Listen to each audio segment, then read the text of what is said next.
한 구절 한 구절 참 좋은 말씀들을 잘 적어 놓으셨죠. 의사와 환자 사이에 이런 이야기가 오가는 것을 들었어요. 저는 소화가 안 돼서 늘 얼굴이 찌푸려지고 신경질이 납니다. 그래서 밥만 먹어도 소화제를 찾게 됩니다라고 환자가 화소연을 하는 거예요. 그러자 의사가 다음과 같이 설명을 해 주었어요. 위장병이란 약만 먹는다고 단시간에 나을 수 있는 게 아닙니다. 위벽은 원래 손바닥처럼 두툼합니다. 그래서 건강한 사람은 찬 것을 먹거나 뜨거운 것을 먹거나 쓴 것을 먹거나 뭘 먹어도 소화를 거뜬히 시킬 수 있습니다. 그러나 위가 상해서 당신처럼 위벽이 얇아진 사람은 조금만 찬 것을 먹어도 위에 무리를 주게 됩니다. 그리고 이것이 지나치게 되면 위에 구멍이 나는 위창공으로 발전하게 됩니다.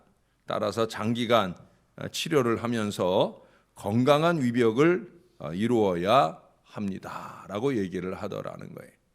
자, 여러분, 이것이 음식의 문제입니까? 시원찮은 위의 문제입니까? 예? 위가 건강한 사람은 뭘 먹어도 다 소화가 된다는 거예요. 그러나 위가 건강하지 못하면 뭘 먹어도 소화가 다 안 된다는 거죠. 여러분의 정신 건강은 어떻습니까? 가령 여기에 박사학위가 있는 유식한 사람이 있다고 합시다. 누군가 그에게 에이 무식한 사람이라고 얘기를 했어요. 그럼 이 박사학위 가진 사람이 기분이 나쁠까요? 아니죠. 몰라서 하는 소리지 라고 얘기할 거예요. 왜?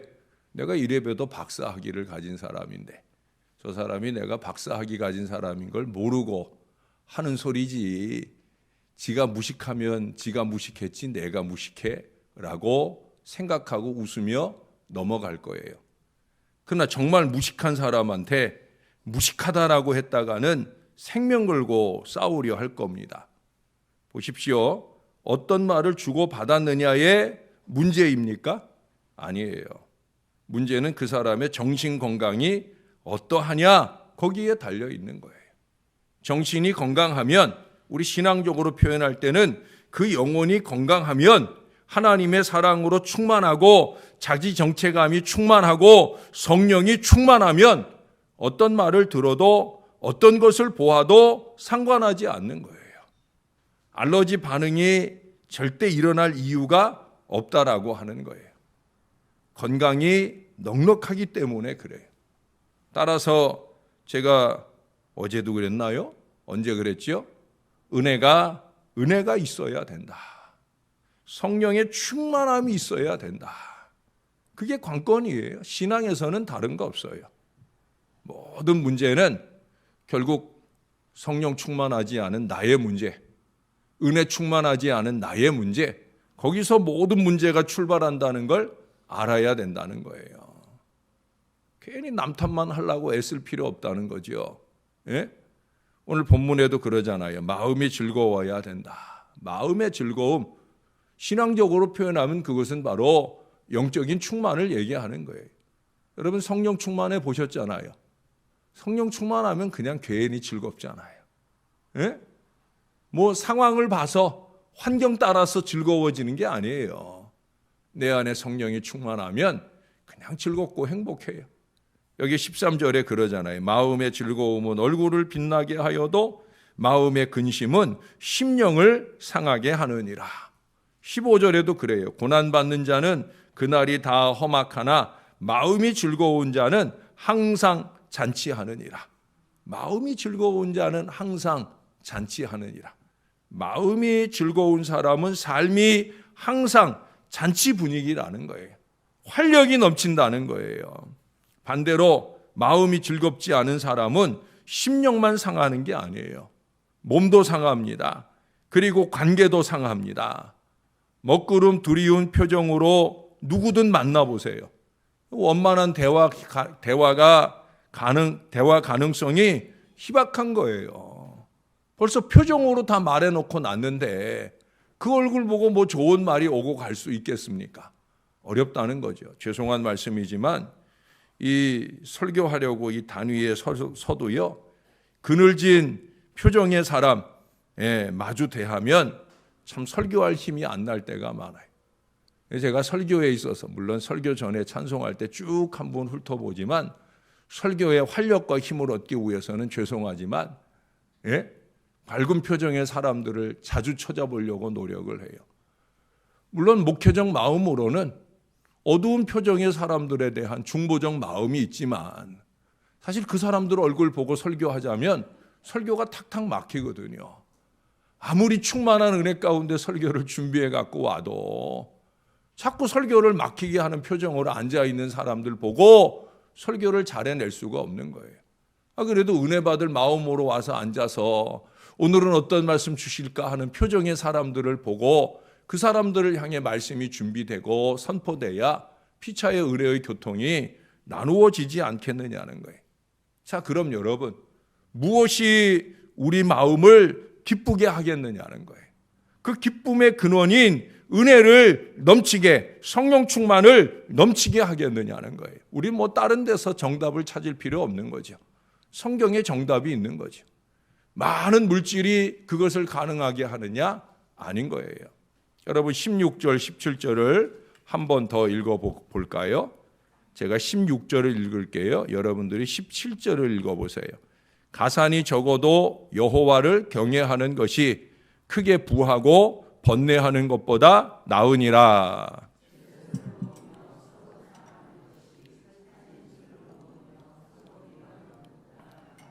아멘. 자, 첫 번째 얘기하는 게 뭐예요? 16절에 보니까 여호와를 경외하라는 거예요. 예?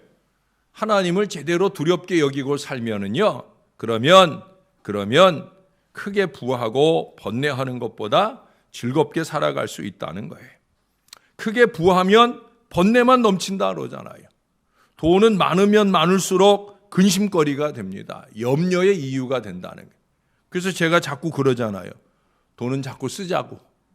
제가 뭐 사치와 낭비를 조장하려는 게 아니에요. 예? 섬기고 나누느라 열심히 빈 주머니 빈 마음에 하나님께서 즐거움으로 채우실 줄로 믿습니다. 여러분 다 해보셨잖아요. 예? 내 주머니 열어서 섬기고 나누면 기분 좋아요, 나빠요? 만약에 나쁘면 하지 마세요. 할 필요 없는 거지요. 예? 저는 뭐 주머니가 두둑하지 못해서 그렇지 저는 밥 사주고 뭐 사주고 하면 기분 좋던데, 가족들한테도 그렇고 교우들한테도 그렇고 저는 뭘 사는 게 좋던데 교인들이 자꾸 사지 말라. 목사님 됐어요, 목사님 됐어요, 저희가 할게요. 할 때도 기분이 좋지만 그래도 내가 사줄 때가 더 기분이 좋던데. 예. 저는 어떤 때 더 기분이 좋냐면 공동체와 함께 어딜 가서 뭘 우리가 먹으려 하거나 하려고 할 때 이 사람도 카드 꺼내고 저 사람도 카드 꺼내고 얼마나 기분이 좋아요. 야, 우리 교회는 이렇게 다 내려는 사람만 있다. 그게 뭐 주머니가 넉넉해서 그러겠어요? 섬기고 나눌 마음이 넉넉하니까 그 마음이 행복한 거죠. 예, 나누려는 마음이 행복한 거예요. 성경은 절대 틀린 말 안 해요. 가산이 적어도 하나님을 경외하는 그 신실한 마음에 즐거움이 넘치는 거예요. 마음이 은혜롭고 마음이 즐거우려면 물질이나 세속적 즐거움에 빼앗겼던 그 마음과 시선을 하나님께로 향하면 되는 거예요. 하나님께로 집중된 마음은 세상 풍조에 밀려 쉽게 요동하지 않아요. 뭘 봐도 별거 아닌 걸 봐도 막 괜히 걱정하고 근심하고 뭐 대단한 걸 본 것처럼 엉뚱한 짓을 하고 다니고, 여러분 그렇게 안 된다니까요. 그냥 하나님 경외하고, 여기도 그런 얘기 하잖아요. 어디서 얘기합니까? 예? 하여튼 여기도 그 앞에죠. 1절부터 11절부터 그런 얘기 하잖아요. 여호와의 앞에 다 드러난다. 수올이라고 하는 건 지옥이에요, 지옥. 수올과 아바돈도 여호와 앞에 다 드러나거든 하물며 사람의 마음이겠느냐. 하나님이 다 아신다. 그거면 되는 거예요. 누가 뭐 어떻게 했다 저떻게 했다 필요 없어요. 하나님 다 아시는데 뭐. 예? 그 하나님 경외하는 믿음 마음만 나의 중심에 있으면 그러면 그냥 행복한 거예요. 하나님께서 주신 기쁨과 평안은 세상 그 어떤 것이 빼앗아가지 못하는 거예요. 참으로 주님을 경외하는 사람의 얼굴은 기쁨으로 광채가 나야 되는 거예요. 다 이런 삶이 되시기를 주님의 이름으로 축원합니다. 좋은 화장품 바르고 좋은 음식을 먹어서 광채가 나는 게 아니에요. 예? 여기에 더해서 17절에 보니까 마음의 기쁨 충만의 비결 하나 더 말씀해 주고 있어요. 우리가 제일 안 되는 건데 그 제일 안 되는 거 오늘 두 가지를 다 얘기하는데 두 번째는 뭐냐? 서로 사랑하는 거. 바로 그거라는 거예요. 서로 사랑하는 거. 그게 마음의 즐거움이 되는 비결이다. 교육 심리학자인 벤자민 블룸이라고 하는 분은 가정 요건에 대하여 언어 환경과 물질적 환경으로 나누어서 설명을 합니다. 가정의 환경은 두 가지로 이루어진다는 거예요. 첫째는 물질적 환경이 있는데 물질적 환경이라는 건 말 그대로 안락하고 좋은 의식주 환경을 말하는 거예요. 언어 환경이란 뭐겠습니까? 어떤 말을 주고받고 사느냐 하는 거예요. 자, 그러면 이 두 가지 중에 가정의 환경에서 뭐가 더 중요할 것 같아요? 물질적인 환경? 아니에요. 바로 언어 환경입니다. 어떤 말을 하며 어떤 말을 들으며 어떤 단어를 구사하느냐, 얼마나 가족들 가운데 친절하며 얼마나 아름다운 표현을 주고받느냐 하는 것이 행복을 좌우하는 거예요. 자녀들을 제대로 잘 교육하고 그 미래를 열어주는 거예요. 그것이 가정교육의 전부라고까지 그는 말하고 있어요. 좋은 집에 산다고 절대로 좋은 환경이 아니에요. 여러분, 자식에게 집 물려준다고 좋은 부모가 아니라니까요. 자식의 귀에 어떤 말을 들려주고 사느냐. 부부간에 나누는 대화를 통해 밥상머리에 앉아서 나누는 대화를 통해 자녀의 귀에, 가족들 귀에 어떤 언어들을 들려주고 있느냐에 따라 그들의 미래를 다르게 만든다니까요. 결국 자기 문제예요, 자기 문제. 예. 언어 환경이 좋아야 좋은 환경이 되는 거예요.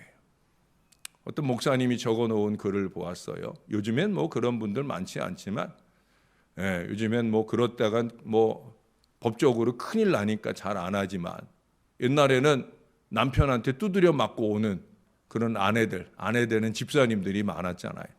아마 이 목사님께도 그런 분들이 간혹 찾아오시는가 봐요. 예? 남편한테 맞아가지고 막 얼굴도 시퍼렇고 몸도 막 이렇게 걷어 보이면 막 여기저기 시퍼렇고 멍이 든 그런 집사님, 여집사님이 찾아온다.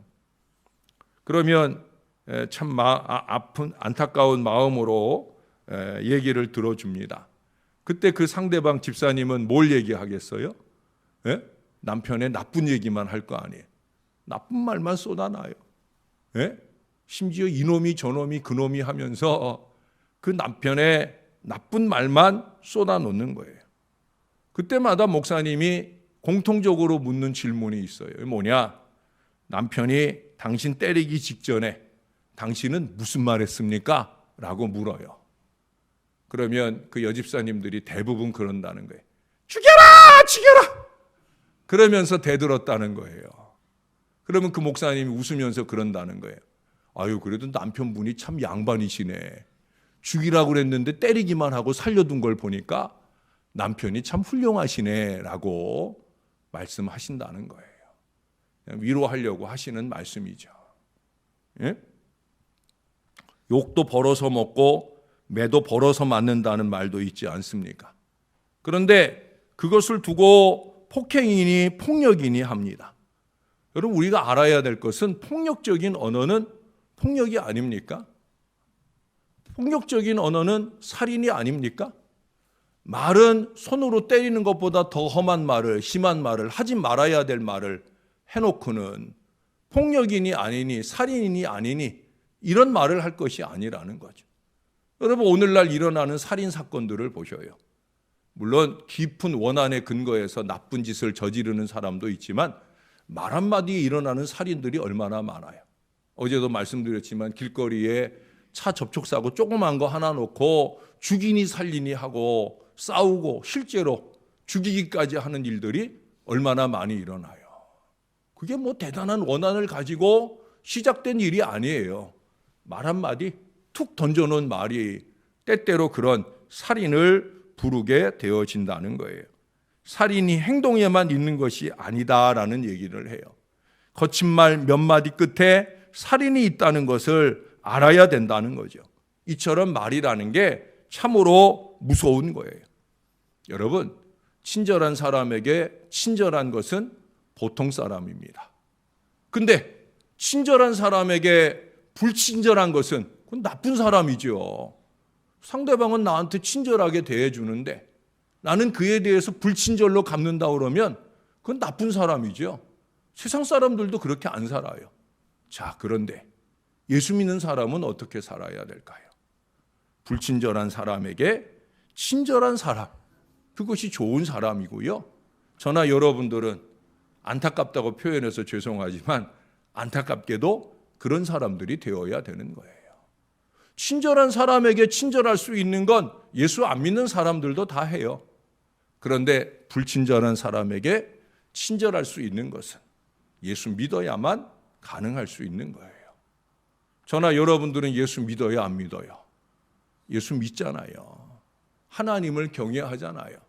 그 하나님 두려워하는 마음으로 내 마음을 열어 서로 사랑의 자리까지 나가야 되는 거예요.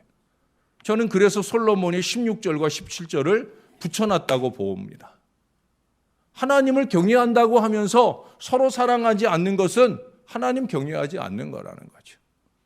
서로 사랑하는 사람은 하나님을 두려워하기 때문에 그 마음을 아름답게 표현할 수 있다는 거예요. 이런 사람의 가정에, 이런 사람들이 모이는 교회에 행복이 넘치고 이런 건강한 가정, 건강한 교회에 참 은혜와 기쁨이 충전되어지는 거예요. 뭐 목사가 얼마나 대단한 설교를 해서 성도들의 마음에 행복과 은혜를 충전하겠습니까? 네? 결국 이런 사람들의 마음들이 모여질 때 가능하게 되어지는 거예요. 교회에 와서 우리가 우리의 풍성한 은혜의 삶을 충전받고 세상에 나가서 승리하는 역사를 열어가게 되어지는 거예요. 서로 사랑, 여러분 그것은 허다한 죄를 덮는다라고 베드로전서 4장 8절은 말씀하고 있어요. 서로 사랑, 그것은 허다한 죄를 덮는다. 허다한 죄만 덮는 게 아니에요. 근심도 덮고 슬픔도 덮고 어려움도 다 덮을 수 있는 줄로 믿습니다. 그래서 여기 이 말씀을 하는 거예요. 예? 채소를 먹으며 서로 사랑한다면, 살찐 소를 먹으며 서로 미워하는 것보다 훨씬 낫다. 여러분, 가정의 희망은 서로 사랑에 있어요. 교회의 희망 역시도 서로 사랑에 있어요. 교회의 재정이 넉넉하면 뭐예요? 사람들이 아무리 몰려오면 뭐예요? 서로 사랑 없으면 물고 뜯고 자꾸 쫓아내기만 하면 그게 뭔 교회고 그게 뭔 가정이에요. 아무 행복이 없는 거예요. 좀 어려운 경제 여건 중에 가정이 좀 어렵고 교회가 좀 어렵다 해도 그래도 우리가 서로 사랑할 수만 있다면 우리는 얼마든지 넉넉하고 행복한 은혜와 기쁨을 누리는 가정과 교회를 이루게 될 줄로 믿습니다. 베드로전서 4장 8절에 서로 사랑하는 것은 허다한 죄를 덮는다 하고 그 다음에 이어지는 9절 10절에 보세요. 9절에서는 서로 대접하는 얘기를 하고요. 10절에서는 서로 봉사하는 얘기를 해요. 서로 사랑하는 것을 서로 대접하고 서로 봉사하는 걸로 표현하라는 얘기예요. 결국 다 다른 얘기하고 있는 게 아니에요. 결국 다 같은 얘기를 하고 있는 겁니다. 여러분, 사랑을 주고 받을 수 있어야 됩니다. 17절을 다시 한번 읽어드릴게요. 채소를 먹으며 서로 사랑하는 것이 살찐 소를 먹으며 서로 미워하는 것보다 나으니라. 할렐루야. 저와 여러분이 우리의 가정과 교회가 하나님 경외, 그 신앙을 기초로 하는 이 서로 사랑으로 충만해서 저와 여러분의 마음이 늘 즐겁고 우리의 즐거움이 다른 사람들의 즐거움을 자극할 수 있는 이 건강한 신앙의 가정과 교회가 되어질 수 있기를 우리의 구주 되시는 예수님의 이름으로 간절히 축원합니다. 기도하겠습니다. 하나님 아버지, 우리가 신앙을 제대로 잘 이해하고 살아야 할 것입니다. 우리가 신앙하고 있는 이 신앙이 정말 하나님을 경외하고 사는 신앙인지, 그 하나님을 경외하는 마음으로 서로 사랑의 큰 은혜 속에 사는 것인지, 이것이 절대 별개가 아닌 것임을 오늘도 주님이 우리에게 깨닫게 해주시니 감사합니다. 아버지 하나님을 기쁘시게 하는 자가 지혜롭다 했는데 우리 하나님 아버지를 좀 제대로 기쁘시게 할 언어와 행동이 우리 가운데 있어지도록 은총을 베풀어 주시옵소서. 말 한마디에도 사랑을 담을 줄 아는 마음을 주시고 그 근거가 하나님 경외하는 마음으로부터 출발될 수 있도록 은혜를 베풀어 주옵소서. 무엇보다 나의 언행이 상대방의 분노를 자극하는 어리석음이 되지 않도록 하나님, 나의 성실성, 나의 최선을 다하는 건강한 믿음의 마음으로 아름답게 살아내는 저와 이 모든 자녀들 되게 하여 주옵소서. 쓰고 나누는 일이 행복한 그런 믿음의 마음으로 아름답게 살아 하나님께는 영광이 되고 우리의 마음에는 기쁨이 되는 하나님의 자녀들이 되게 하여 주옵소서. 우리는 나 외적인 것에서 기쁨을 누리려 할 때가 많이 있습니다. 나에게 기쁨을 달라고 요구할 때가 많이 있습니다. 정작 자신은 상대방의 기쁨을 앗아가는 언행으로 살아가면서 우리는 그런 어리석은 요구를 할 때가 많이 있습니다. 우리는 하나님의 말씀을 잘 지켜 행하지 않으면서 이것 해달라 저거 해달라 요구하는 일들이 얼마나 많은지 모릅니다. 하나님, 먼저 나 자신을, 부족한 종으로부터 모든 주의 자녀들이 먼저 나 자신을 돌아볼 수 있게 하여 주옵소서. 나는 과연 하나님을 두려워하며 사는가? 나는 과연 서로 사랑해 이 거룩한 법칙 안에 살고 있는가? 늘 되새겨 보면서 내 안에서 나를 새롭게 하시고 내 안에서 나를 충만하게 하시는 성령의 은혜로 나를 채워 주옵소서. 그 은혜 속에서 아름다운 사랑이 확장되어 주님 보시기에 좋은 가정과 교회를 이룰 수 있도록 은혜를 베풀어 주옵소서. 너나 없이 우리 모두가 성령 충만하여 이 은혜 속에서 살아갈 수 있도록 하나님 우리를 꼭 도와 주시옵소서. 하나님께 영광 되게 하여 주옵소서. 우리의 구주 되시는 예수님의 이름으로 간절히 기도합니다. 아멘.